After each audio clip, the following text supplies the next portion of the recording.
I got hit behind the knee, and then it went through the artery, and then came out. And boom, we are live. What's up, everybody?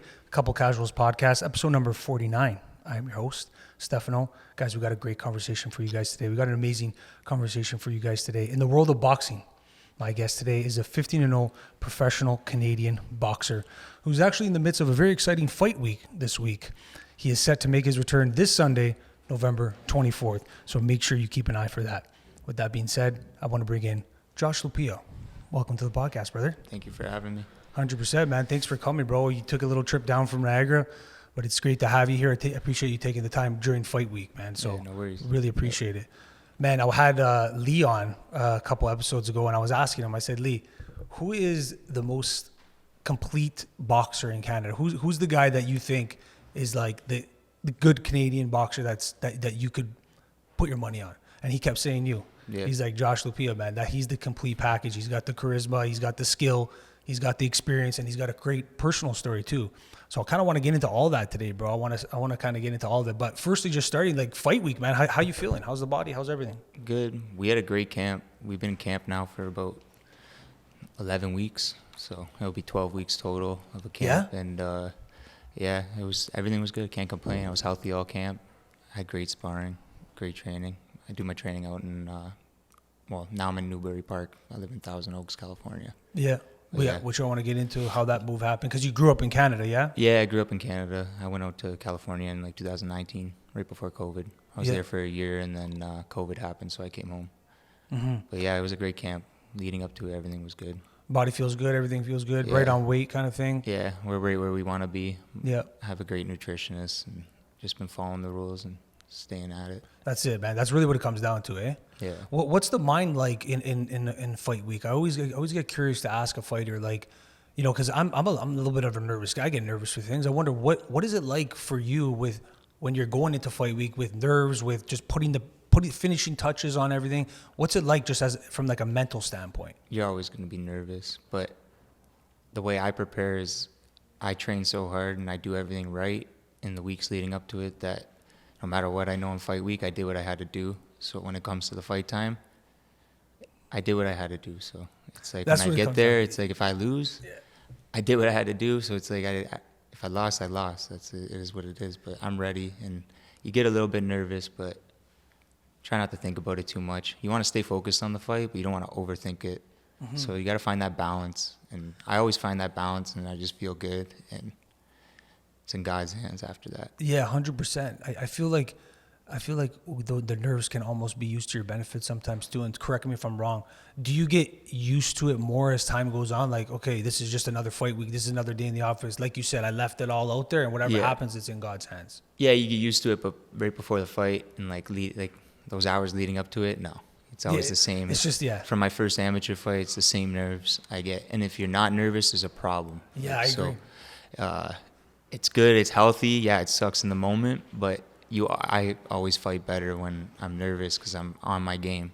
I'm going over the game plan. I stick to it because I got a lot of trust in my team, so I won't veer off from it. And it's always my best performance. But yeah, same nerves from.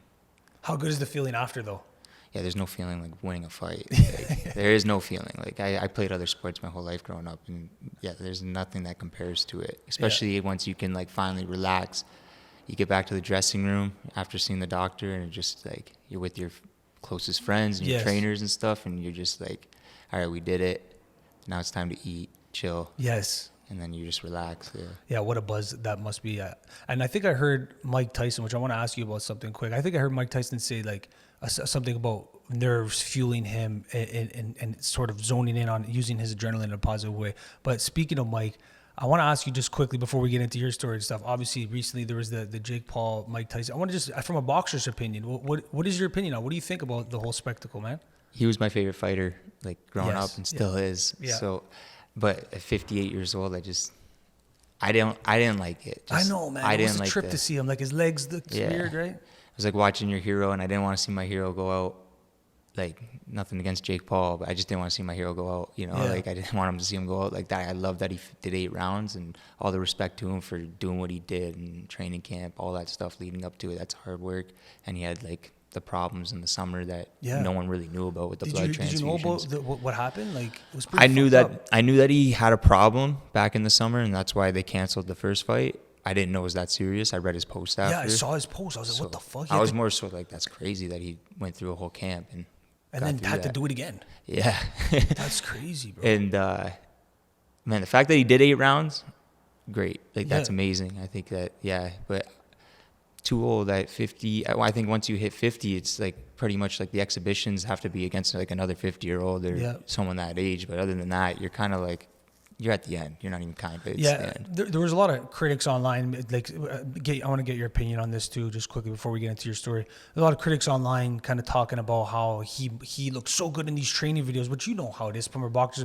Anybody can look really good on the pads when you montage it together and stuff. He is 58, bro. He's Tyson, of course, but he's 58. So guys are looking at it and going, oh, the videos online look so much better. He must have held back.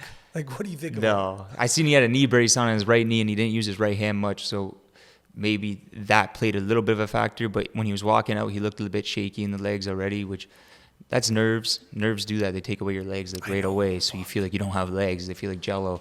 It's like, I think that the nerves and everything built up, and then plus you get like the work, like all that stress he probably had going out there. So 100%. He was probably already feeling it before the bell even rang.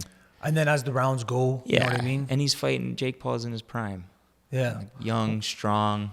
It's like he's not a bad boxer by any means. Like people are like saying like he is kind of now he's making himself a legitimate boxer. He just needs to like, if he wants to be a legitimate boxer, he's got to start fighting legitimate boxers. But right now, I would do what he was doing. He's making multi-millions and selling these big fights and having easy fights. It's fun for him. Exactly, and making a lot of money. And who can say they fought Mike Tyson? You know, like there's not many people that can say that. So it's like that's the coolest thing. I went 8 rounds with Mike Tyson. And that is like a little cool thing to think about, like looking back. But as far as what I know, and maybe get your opinion on it too, he has the right team around him too, right? He has the right training. He's out in Puerto Rico, I believe, right now, and he's just kind of doing his thing, grinding out. He's been doing it for a long time every day. So I respect that. Anybody who makes that walk, I respect. He locks himself away in a training camp, and he treats himself like a real boxer. And so how can you like diss him? It's like, and he's like doing it right, and he's only helping the sport. So all these people out here that diss him, especially people in the sport, it's like you gotta relax a bit. This guy's only bringing people more fans to boxing. So I respect everything he's doing, and his promotion company, he runs it proper. Like. It's like he's also a promoter too. Yeah, he's not only a boxer. He's a multi-talented individual. He's doing a great job at everything he's doing. So all respect to him for it. And you know what else, Josh? Not to even mention, just lastly here, the eyes that it gives to the fighters on the card. Like we had some guys. I believe there was. I don't know if Peter Batty was on this card, but one of the boxers. There's some Canadian boxers that were on there as well. Yeah, we had 2 on that card. Well, the preliminary, but they're on the card. But still, right? Yeah, eyes they're there. On the sport. Which is great opportunities for boxers in general. Yeah. Like yourself, like you never know what the roads can cross. That in itself, I respect that, man. Yeah. So it was a banger fight. But let's get into you, man. Before we get into the whole boxing, like your whole boxing journey, I want to just learn a little bit about yourself. Like, just start off for the people who don't know who you are. Maybe just explain like where you grew up, where your nationality is, like the kind of little background, so that everyone can kind of get a grasp of it. Yeah, I was born and raised in Niagara Falls, and Italian family. Oh yeah. Yeah, I'm half Italian, but I was raised Italian. I was raised by my nonna, and I call her Nana, and my dad. Just like normal life, coming up, whatever. You grew up in Niagara? Yeah, grew up in Niagara. What was it like growing up in Niagara? What was that like? It was cool. I like Niagara a lot. Like Toronto people don't seem to like it. When I was in Niagara growing up, I thought it was like whatever. Until I moved away, I realized how much I liked it. And Niagara's a cool city, small. All my friends are from when we were babies. Like everyone grew up tight and close, and our parents were either friends or whatever. Like we were friends since kindergarten or whatever. But growing up there, it's like there's like a lot to do. Like tourists, like whatever. We stay away for like that tourist attraction area, but it's like I don't know. Did you grow up far from it, like from the main strip? Yeah, but like nothing's far in Niagara. Like it's only like a 5 to 10 minute drive to go anywhere, right? So it's just like Niagara as a whole, though, is like a big city, right? If you like we count it all as one city, count like Welland, St. Catharines, Niagara Falls. Like Yes. we consider that like Niagara. So it's like, yeah, I grew up in Niagara Falls and went to high school there and stuff, but like Niagara as a whole, there's lots of stuff to do going out wise and like whatever. Yeah, there's a lot of entertainment, which we can get into that as well. But like growing up, what was it like, what were you like as a kid? Because I was interested. Like fighters usually have interesting stories, and sometimes I think certain stories and adversities kind of breed for the best fighters. What was your experience like growing up as a kid? Were you a rowdy kid? Or were you just a chill kid? What was that like?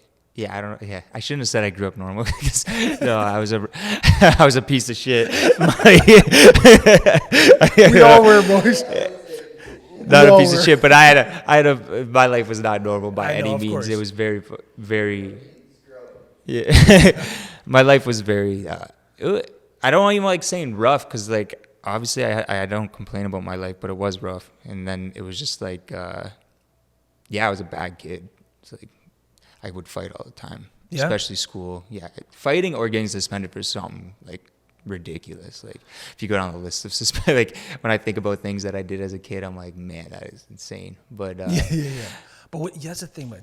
Young boys they got a lot of energy, you know, and especially like athletes like yourself. Like it's just you find a way to channel that, and sometimes it's not good, but then sometimes it is good, like within the sports, which we'll get into. But staying on that, like rough as in a sense, like you used to get into scraps over like defending people, or where people try to mess with you. Like what was that like?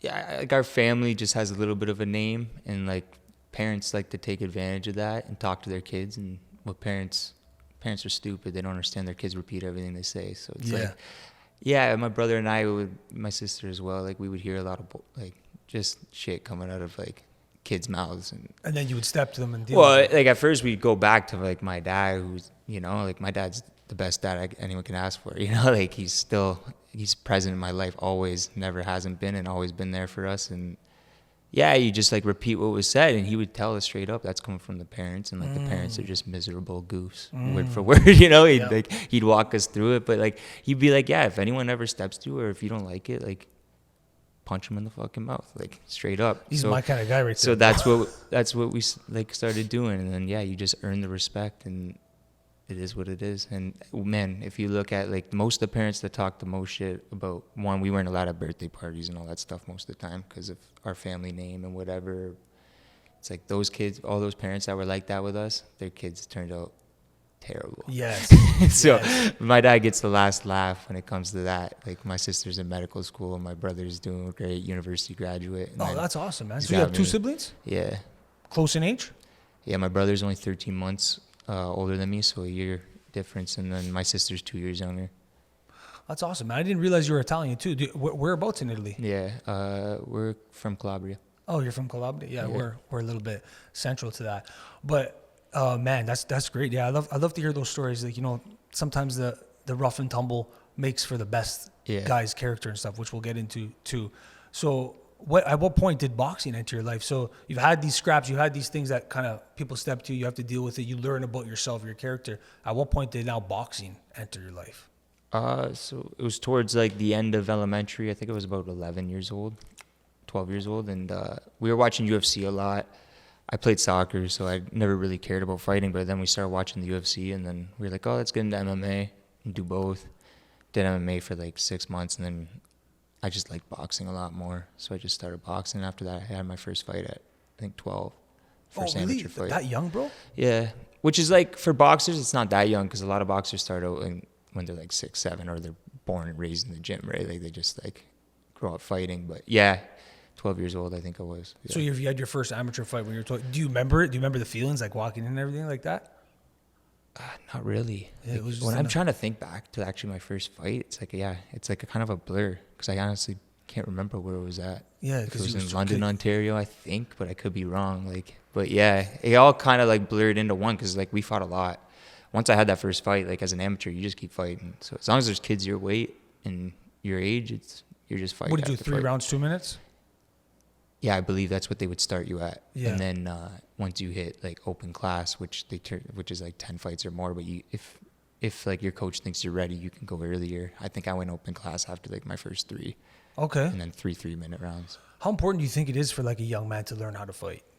Oh, it's like, every boy should be learning how to fight, because they got to know how to defend themselves. They got to have a backbone. It's like, it's huge in today's day and age. It's always been big, actually. It's like, Yeah, it does more than just like, obviously there's the skill set side of it, but like I've trained as well as myself. I feel like it gave me like confidence in more than just boxing. Like it gave me confidence in life. yeah, Like, in life, it's like you got to be a man. It's like, Yeah. you got to have a backbone. You can't let people walk all over you, but also like you got to eventually one day be like someone's like caretaker. Like you got to watch over people. Yeah, you know? You're gonna have to watch over your wife. You're gonna have to watch over your kids. Like, you know, so yeah, you better know what you're doing. Like you're not gonna be a cop caller. So it's like, Yeah, you got to be respect standing that. up, and like you never know what's gonna happen, right? But you got to be like ready if it does. I respect that mentality so much because I feel that it's a little bit dying nowadays. Like, you know what I mean? Like, Well, they make it in school and all that. Like us, they were suspending us when we were so little all the time and threatening us with expelling like me as a kid. And it's like, what's that going to teach me? It's like, you know, it's like, if you expel me from school, I'm just going to become a degenerate. Like, you can't do that. Like, now they, like bullying, all that stuff, they just suspend kids and then expel them. And it's like, no, boys it's a normal part of life. You're going to fight. You're not going to get along. But once you fight each other, you always respect each other. That's one thing on the playground. As soon as you end up getting into a fight with some kid, eventually you guys end up respecting each other. Because if like you had the balls to stand up to him and fight him, or he had the balls to stand up to you and like whatever, win or lose, it's like you're gonna respect each other and you figure it out and it plays itself out. And then when you become a man, it's like, okay, I shouldn't say this stuff to somebody because I'm gonna get punched in the mouth. that's exactly right, bro. But nowadays, it's like these kids go tell their teacher, so they go through school telling their teacher, ratting on kids, and then they get into the real life.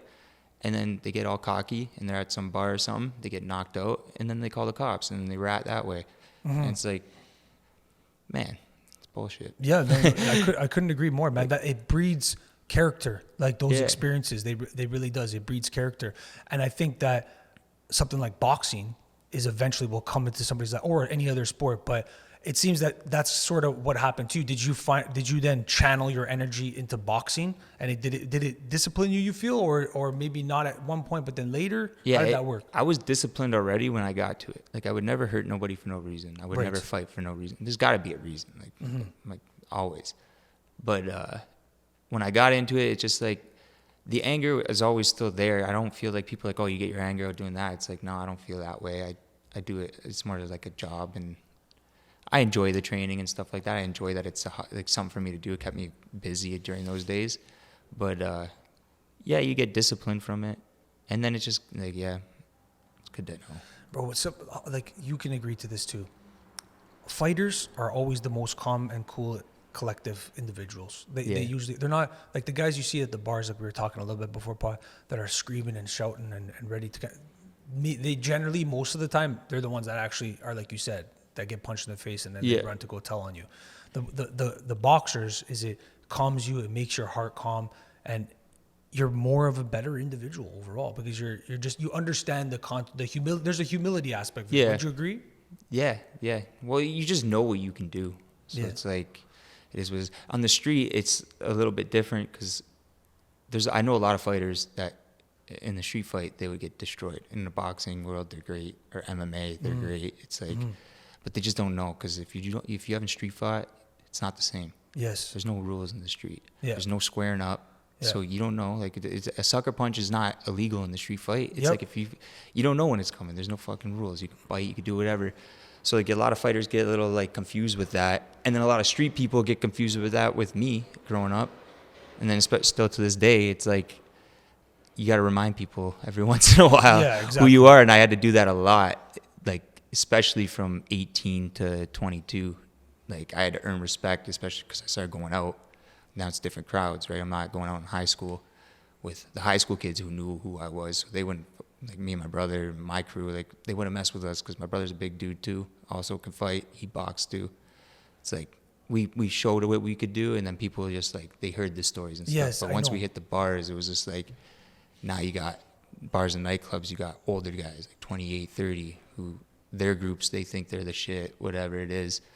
And then they just think we're some boxers, you know, like we've never been through it. And yeah, like our group, one thing about all of us, we've all been through it our whole lives fighting. So, and having to survive and do whatever. And we've seen we seen more than anybody hitting 18 years old. I already seen it all, and so have most of my friends. Niagara's a rough city, so yeah, we would go, and then guys would get mouthy, and then they would just get dropped, their whole crew. And one thing is if you catch us with 2 of us, or you catch us with 10 of us, all of us are gonna fight no matter what. Yeah, and that's how our crew stayed. It sounds like you guys got a tight brotherhood. Yeah, we'll die together, and that's legitimate. And that goes to when I got shot. Like I could vouch for those who stuck around. We will legitimately die together, and that wasn't the first time we've been shot at or had weapons pulled or whatever situation. The ones who run and do whatever, they're cut quick from the group. But we already know going into it now. It's like we knew that at 18, 19 who we could trust. So as long as we were together, and that was a big thing my dad had growing up. My dad was like, to my brother and I, you guys can go out to whatever time you want when we hit high school. He's like, well, you got to be together. And at first, my brother was like, fuck, he was older and shit. Like, I don't want to bring my little brother everywhere. But then it was just like, we all became friends with everybody. It was the best thing he's ever done, because it ended up saving my life with my brother the night I got shot.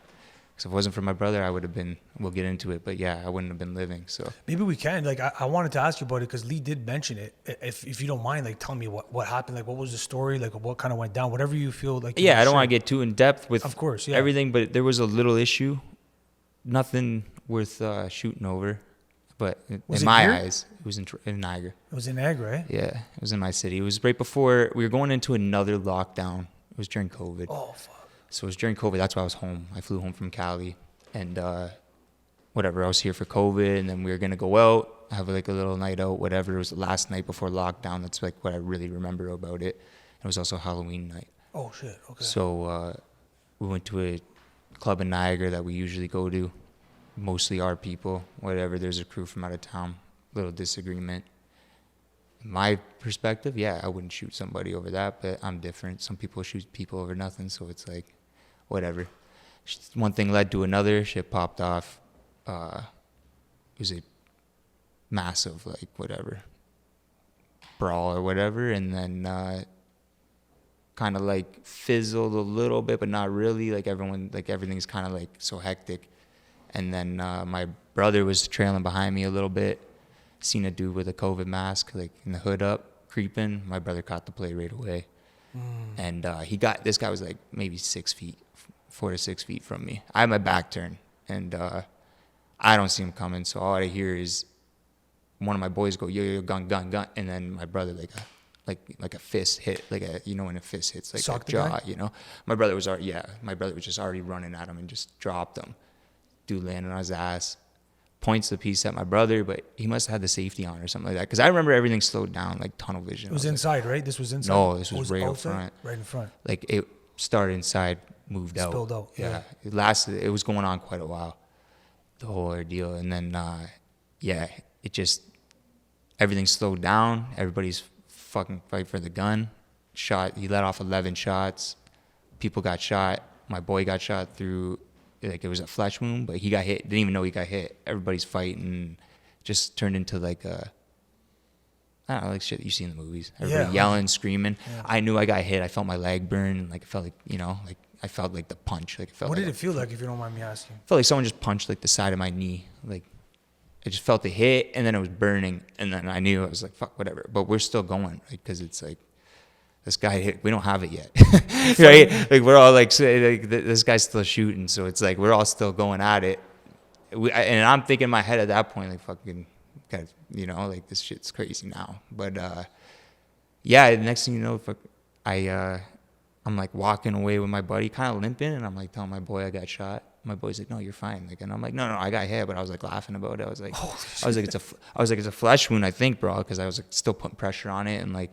But I was like, no, I felt it, bro. So you didn't pull up and see yet? So I had black pants on, sort of like this, but then I collapsed because it severed my artery. So I was losing a ton of blood, and I didn't notice. So when I collapsed, I remember coming to again, and I was like face planted, and then I was like coming to, and I was like, fuck. Oh. And then I was like, yo, and then my leg wasn't working. I was like to my boy, I was like, help me out. So my buddy was like trying to pull me up, and then I was like, get me the fuck off this street, because we didn't know where the dude was at, right? Like we didn't know who else is shooting, because there was a lot of shots, so it was just like crazy. 11 shots, you said? That's yeah. But at the time, it seemed like there was like 30, like I didn't know, like we didn't know who had what, And he dragged me into this like outdoor motel stairwell, and then I ripped the hole in my jean and like tried to rip it bigger just to check it, which was like I shouldn't have done that either. And I seen it like squirting, so I was like, okay, that's an artery. I always knew that was like, you know, if your blood's like squirting, that's an artery. So I stuck my thumb in it, thinking that we're gonna do something, but I had no strength. I was trying to like get the guys I was with. I was like, if you have a belt or something. But I'm like passing in and out now because I'm losing so much blood. So I'm like trying to get them to tie my leg off. It's like every time I was like passing out, waking back up, there was more people in the stairwell, more familiar faces though, like people I knew, friends and shit. And then, yeah, I just had no strength. And my boy Mike over there, he was there. He had his sweater tied up around it, and they were like pulling on it, but like still, it's not tight enough. You need a tourniquet or like even a belt. You need to be really like yanking on it. So I'm bleeding out now for like 5 minutes. My sister and my girlfriend are there, so they're watching me. I'm like thinking in my head, I'm like, fuck, I'm gonna die in front of these. You know, I'm dying in front of my sister, in front of all my closest friends. You know, like in my. There's a lot going through your head, but I was at peace with it.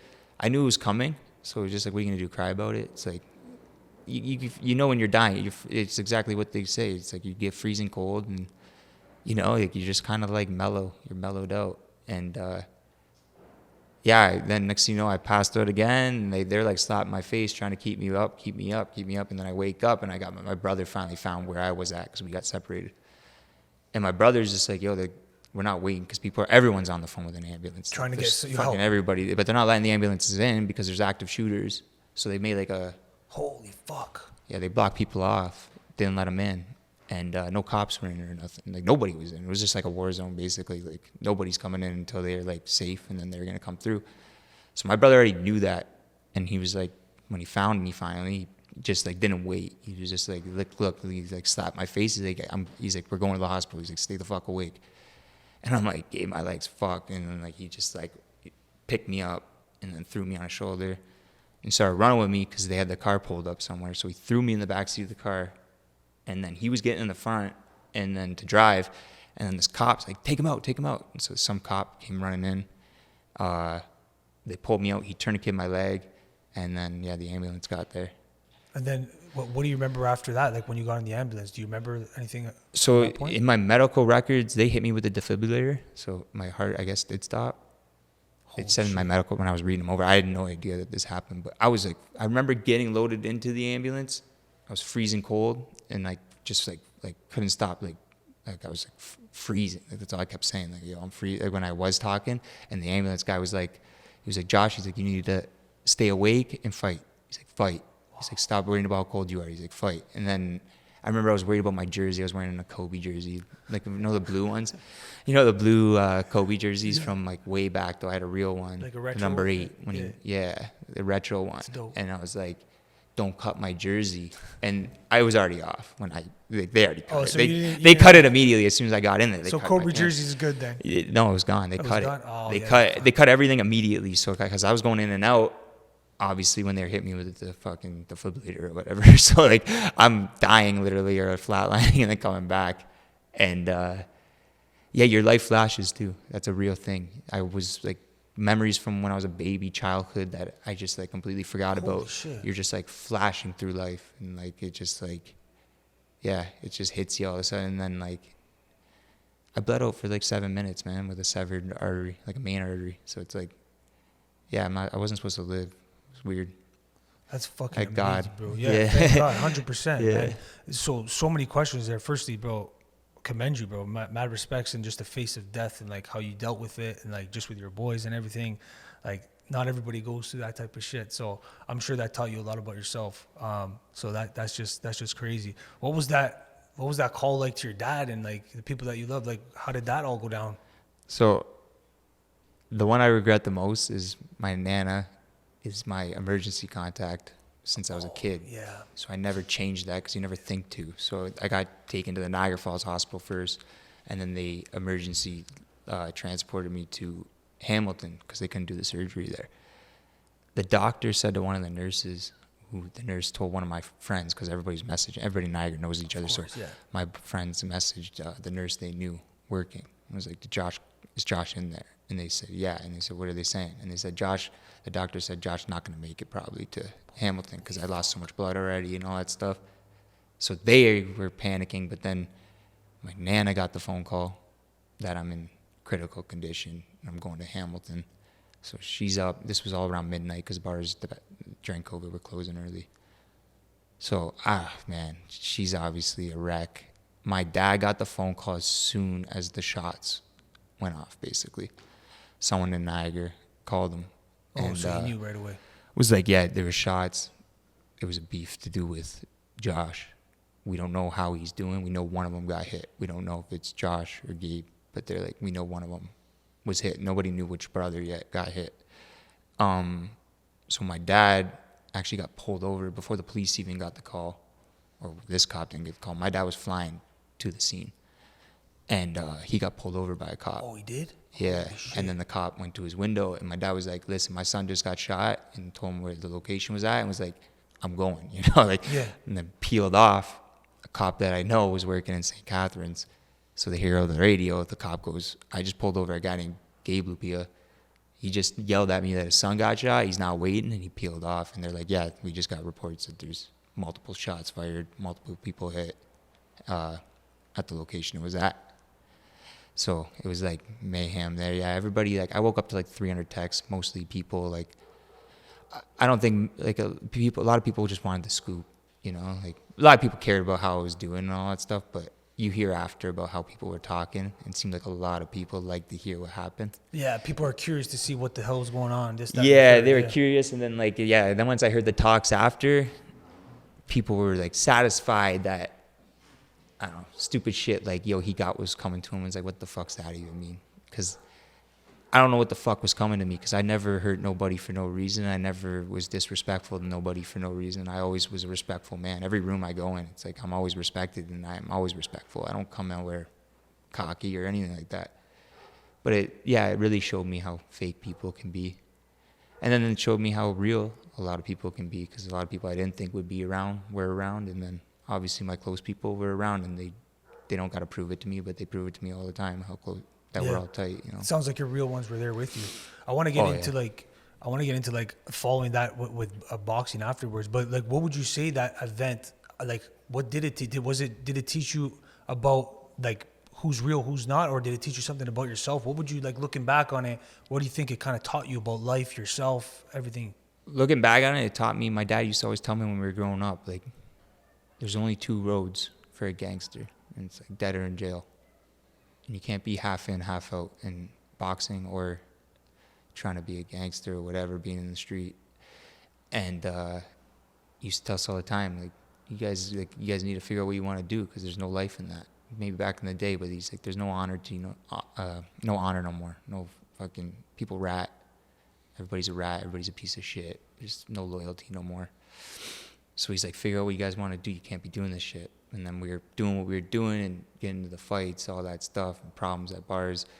And he would hear it, but he's trying to be, like, reasonable, because he grew up, his track record's way worse than mine. So he's like, he's trying to, like, just, like, fucking raise men, but at the same time, try and let us make our own decisions. But yeah, it just taught me, like, I can't be half in, half out. So I was this great boxer, and I would go to Cali, take off, and I'd be great. And then I would come home, but then fall back into this loop of just small bullshit, like, with people in Niagara Falls, like, what does that even do for you? So, like, that's what it taught me. It taught me I can't be half in, half out. So I made a promise to God. I said, if you let me get back, because it wasn't looking like I was going to get back. Like, they wanted to amputate. One, I almost died. And then they wanted to amputate my leg on 3 different occasions, where it was just like, fuck. Like, I'm thinking, they're pulling my girlfriend aside and telling her, like, this doesn't work. The leg's going. We're amputating it. So she heard that multiple times. Thank God I kept it, but I used to talk to God every day and just be like, if I can keep my leg and I can get back to boxing, promise I won't mess up.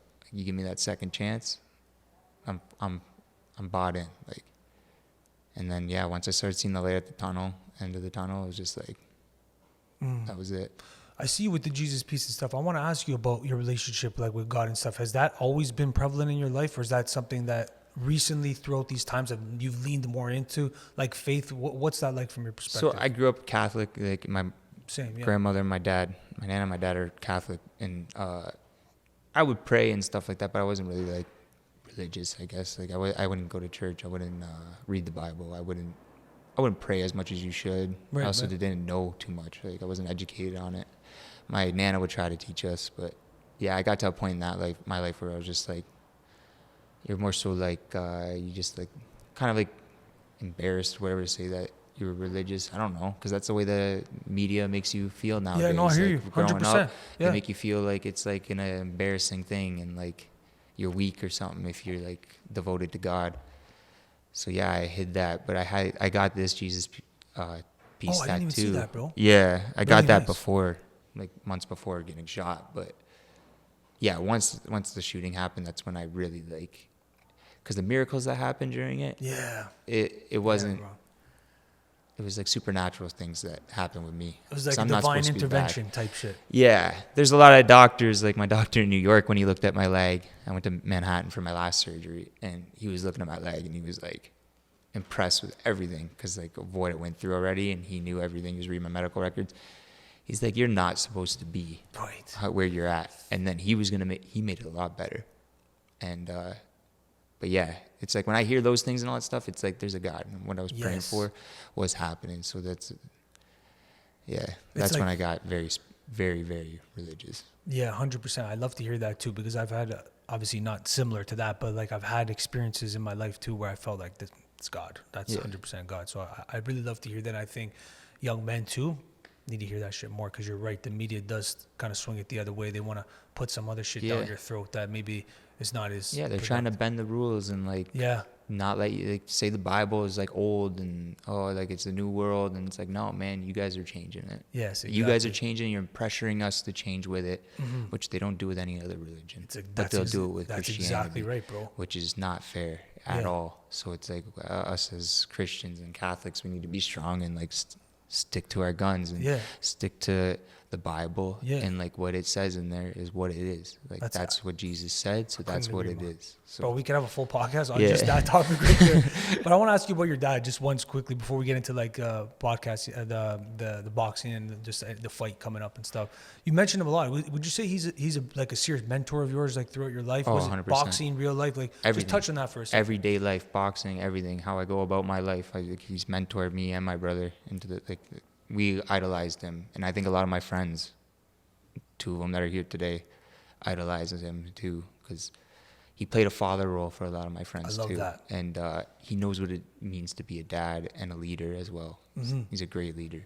Yeah. So he just like is somebody that like has proven himself over and over and over again, like with education and then businessman. He's had multiple bars, nightclubs, restaurants that all succeeded and lasted multiple years. And then he's tons of land, and he's just always into real estate.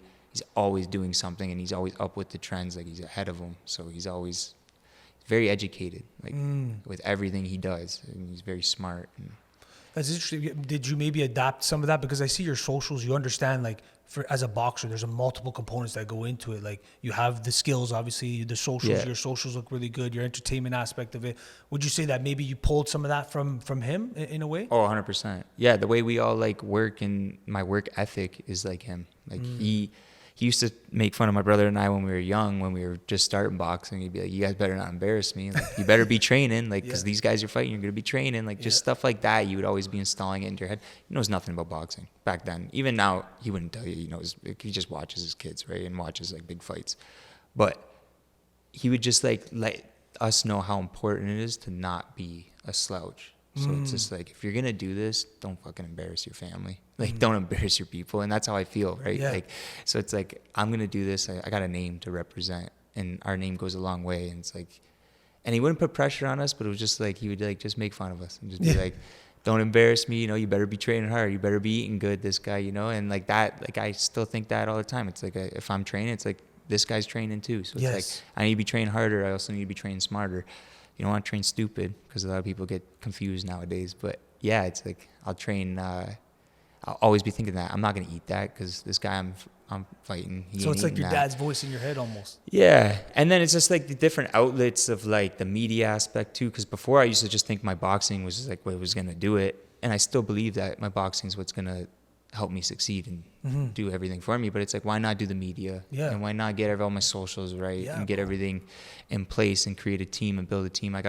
All my friends and my brother, like they're great. They're loyal to me and they're there for me no matter what, whether it was recovering from getting shot or boxing. Like right now, I got a group of like 10 guys that whatever I need, like ticket sales, merchandise made, media, content, filming, like we just all started doing it as a team, all of us together. And That's funding, all that stuff.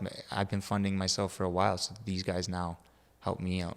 That way I don't have to go and get like a backer or a manager and sign 10% of my life away, my career earnings or whatever, right? So we're going to do it as a team. We're going to build up as a team. Well, bro, you're doing a hell of a job, 15-0, right? Yeah. Going on the 16th this weekend. That's fucking a very good job, bro. And I love that story. Just now touching on that, you got injured, obviously, from the shot. What was that comeback like? Let's talk about that for 2 seconds. When I do the full story on it, it's the craziest. Is like it? one of the craziest comeback stories, I think. And a lot of people that know the story, they truly believe so. Like if you want to just take a look at my leg right now, like Oh, fuck, bro. That's so massive. that's just one side and that's another side. That's massive. And then like my muscle shifted up here. So you got hit right in the calf. There. I know I got hit here. Yeah, you probably can't even see the camera. Oh, you got Can you see it? And then I got hit behind the knee, and then it went through the artery, and then came out. Didn't hit no bone, nothing. What's the big scar from when they went to do work on it? So they took the veins. Originally, I had to get an artery bypass surgery. Okay. So they had to graft an artery down to fix the severed artery. So they took the veins. So I got a scar that goes from below my knee here all the way up to my groin. I had like 120 staples or something like that. And they grafted the veins into an artery down here and then did the artery bypass. And then like 3 days after that, everything was good. I was walking like with a walker, no pressure on it. But I was like, my dad's like, you're going to be out of here in a few days. Like, we're good. Like, and we were telling everybody I was good because I didn't want nobody on the street to think I was in rough shape. We knew it was going to be like a headache to get back, but I was like, I think I'm good. I could get back to boxing, and like be all right. And then I got compartment syndrome. So that's when your leg just starts building up with fluid and like it's not pumping out, basically. Your leg's just swelling and swelling. And it was wrapped up. So I kept telling the nurse, and my girlfriend was there, and I was like, my leg's exploding. That's the only way I could describe it. She kept like playing it off like it was like nothing serious. And then she would like leave. And then like this went on for 3 hours. Then my girlfriend started freaking out. And my girlfriend's like, they're trying to kick her out because it was COVID hours. So they're like, you need to go home now too. That was another headache too, because being in the hospital during COVID, I didn't even take that in. especially being someone tried to kill. So Yeah. now it's like, there's a hit on me, whatever. But I can't even have my people in there to protect me. Nor did I cooperate with the police. So the police, being the fucking people they are supposed to protect you no matter what. Even you have the right to remain silent no matter what. You don't gotta, if I don't know nothing, I don't know nothing. So what the fuck do you want from me? You gotta protect me though. If you're not gonna, like I just got shot. Yeah. And I'm laid up in a hospital and you're not letting my family in. They pulled my protection. So I had no protection in the room I was in the hospital. And they're trying to kick my girlfriend out. I'm not allowed my family in there. I'm not allowed my friends because they were saying certain family and friends were organized crime and they didn't want us, whatever. And then, like, yeah, you're only allowed one visit and you had to put a name on that list. So obviously I had my girlfriend in there. So they're trying to kick her out. I'm freaking out. I'm literally yelling. My leg's exploding. Like, I don't know what else to say. I'm fucking in the most pain I've ever been in. And finally, after 4 hours, a surgeon comes in. Holy shit, 4 hours, bro? Yeah, he cuts the bandage off, sees it, and he knew right away. He's like, how long has he been, I could tell by the tone of his voice. He was like, how long has he been complaining about this? And my girlfriend starts yelling, 4 hours. We've been waiting. And the nurse, he looked at her, and then he just goes, get out. And then he kicked her out, and then called 2 more nurses in, whatever. They strapped me down the bed. I have no idea what's going on. And then at bedside, they call them fasciotomies. So they just they butterfly your calves, basically. So my girlfriend watched it. They're holding me down. My girlfriend said he took the staples out of the little incisions that he made for the artery bypass, and then he just cut and then stuck his finger in, scooped discharge out, cut deeper, and then butterfly one side, went to the other side, did the same. I don't know what they're doing at this point. I just am in the most pain I've ever been in my life. I'm freaking out, like freaking out. They couldn't put me they couldn't give me anesthesia or nothing. It was too rushed. It was a rushed surgery. So they fillet me like that at bedside, and then just like, I don't know if I even had a leg, because I didn't know if my girlfriend was just telling me my leg was still there. I didn't know what they did, right? Because it felt like they chopped my leg off. I was in so much pain. You can't feel it at that point. It's just like, I had another heart attack, because I had a heart attack the night I got shot from losing so much blood, and then I had another minor heart attack when they did that from the pain. So they had to monitor my heart level, so they had to watch what drugs they gave me. So they were very low on the drugs too. So I just sat through that pain that whole night. Holy fuck, bro. Yeah, and then we just sat in pain, and then he told the charge nurse, like, or the surgeon told the charge nurse, like, the girlfriend's staying, like, she don't gotta go. So for however long he's here, she don't ever gotta go home, like, because he knew there was a lot of neglect there a little bit. Yeah. Or lack of urgency from. Yeah, the nurse said like the stupidest shit after. She said, I just thought he wanted more drugs because he's like a younger guy. Oh my God. And I'm a guy, I'm coming in as a guy that's never done any hard drugs before in my life. I didn't even smoke weed back then at all. I was like, didn't drink. I would go out, don't get me wrong. I was out all the time, but I was always sober. And nobody believed me, but I was always sober. I never cared for drugs. And so when she said that, I was just like, whatever. I don't gotta like, that was fucked up. Like, I almost just lost my leg. Maybe some could have like been different, but whatever. They cut through all my nerves, all my tendons, like everything, right? Like I had no calf. So That's I'll show crazy. you photos after. Like I had no calf on both sides, like just no leg. It was just like. So how do you recover and get back to training? Like, what's that like, bro? So they couldn't even stitch it back because like they had to let them heal now because there's no skin to stitch it to. It's just, they're massive holes. Like, I'm talking like that big on each side, like, and deep right to the bone. Like, and there's nothing stitched, so they're just wrapping it, and then they put this like vacuum thing on it, and then they sent me to Niagara Falls Hospital. Niagara Falls Hospital is one of the worst hospitals in Canada. Is it? If not the worst. Yeah. Yeah. Bad, eh? You know what, man? There's so many stories of this healthcare in Canada. I understand that like people say it's free or whatever. Yeah. But bro, there's so many stories. Like I've had stories like this too. It's unfortunate, bro.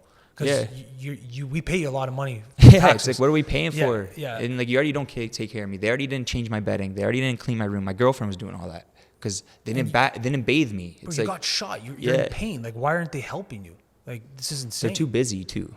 That's one thing too. Our healthcare, it's like everybody thinks free healthcare is great. Yeah. Our nurses are way too busy. We can't afford it. Nurses don't want to work for us. And that was during COVID too, which is way worse. And we're during COVID. Yeah. So it's like my girlfriend would be like, just show me where everything is because his bed sheets haven't been changed. He doesn't get bathed. So my girlfriend's like, let me bathe and let me do everything. So you guys don't have to do nothing but drop off the meds and then change the bandages, which they are already terrible at doing. Yeah. So it's just like, whatever. But they came in and they would do that. But yeah, so that happened. They registered me as a violent patient. And I was like, I got to get the fuck out of here because I just they're saying I threatened the whole fucking staff, basically. I was like, now they're really not going to take care of me. So I checked myself out. They were like, I was good to go home. So I was like, yeah, I'm going to check myself out and get the fuck out of here. Because I noticed a huge difference in every nurse now after that came to my room. And I checked myself out. Week goes by, my leg got worse. I went to St. Catharines Hospital, the Emerge. The doctor there told me, oh, it's a small staph infection. Take these meds for a week and it's good. I was on like the 4th day of taking these like shitty antibiotics. I don't even know what they were. And my leg went black. And I woke up one day and my girlfriend, she was sleeping with me, so she couldn't notice the smell change. But she got up because like her usual thing, I had pee jugs, I couldn't get out of bed, right? She was like doing her normal thing, getting ready to make me breakfast, but I was in crazy pain. Like I was telling her I'm in pain today. And then she opened the door again and then she said, smell like rotted fish. Yeah. And then she was like, can you get out of bed? I was like, I can't even get out of bed. Like I was like, my leg's fucked. And then I was like in so much pain. My brother came in, my leg was black. And then I was like, they're amputating it. Like, bro, so how did you get back to training? Like how did you even, I can't even imagine a day where you're like punching again. So my brother fucking carried me in the fucking car and drove me to Hamilton. They rushed me into surgery right away. I had MRSA. Oh shit. That was when they finally diagnosed that I had MRSA. So they went on for fucking. What is that, bro? If I don't It's like a blood-eating infection, or Is it called? What's it called? flesh-eating infection. What's it called? MRSA, like MRSA. MRSA. Oh, okay. So then you ended up having it from. You probably got it from that other. I got it from Niagara Falls, probably. Yeah. Like I can't like pinpoint it, but it's just like it eats away at your flesh and rots your flesh. I had boils coming on my leg, and it starts from the inside. So they were swabbing the outside and telling me it's not infected because they were swabbing the wound on the outside, but MRSA starts from the inside, and it makes like an infection sac and grows, and then you just. So what was that like? Finally recovering from all that tremendous amount of pain and suffering from that story. What was that first day back at the gym? Like how far after? How long after? Oh fuck! Like, we got back quick after, but not that. Like it didn't seem like it was quick, but it was quick for my injuries. So I had 4 surgeries, 3 major surgeries, and I did a bunch of treatments, all kinds of stuff to get rid of it. I went and sourced doctors in the U.S. because did you? Doctors here weren't doing nothing for me. So I went and sourced the doctors in the U.S., listened to everything they said, got surgeries in the U.S., paid out of pocket for it. And then we got back to boxing, so I got shot in October 31st of 2020, and I was training in Cali June of 2022. So you 2 years. Like a year and a half, yeah. So you're out the ring for a year and a half, eh? Yeah, but it was different because I got back and I had a new leg that didn't work the same. So I had to like get used to that again, and it was crazy. So it was just like, it was like I came back. The only way to do it was to actually get it, like to come back and get back to it was just to get in there and start doing it again. Yeah. So we took a fight in July of 2022, and Lee had us on a card here in Toronto, and I was way too soon for me to be back, but I took it anyways. Yeah, looking back on it now, it could have went really bad, but it was good because I went through the motions, and I had that fight. I stopped the guy, which was like, wasn't a great stoppage, but it was good confidence boost. But then I took another fight in September with Lee on DAZN, and I fought a Mexican amateur national champion. I was a Canadian amateur champion. I was 6-0, he was 3-0, and we had a great fight, and it was a 6-round fight, and that was a crazy fight. Yeah. And that just showed that I'm back, basically. Like he caught me I won like the first 2 rounds, and then the 3rd round, this guy tagged me twice where I was like rocked. My leg held up. Went into the 4th round. I came on the 4th round, just fired him right back, dropped him, and then won both rounds after that and won the unanimous decision. And then that's when I realized, okay, fuck, I'm back. And my trainer said to me after the fight, my trainer Marco, he was like, shit, we just need like a month or 2 more. Yeah. And you would have knocked this guy out. Man, what were the emotions like coming back in the ring, getting those victories after all that?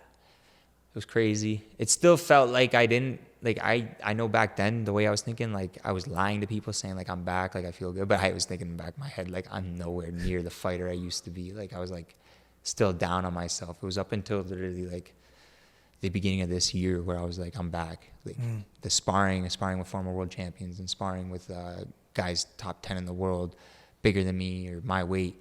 It's like now I know I'm back 100%. It's like I put the work in, and 100%. Where I'm at, yeah. Hell of a journey too. Now let's talk about that before we wrap up here. I want to talk about the fight coming up this weekend.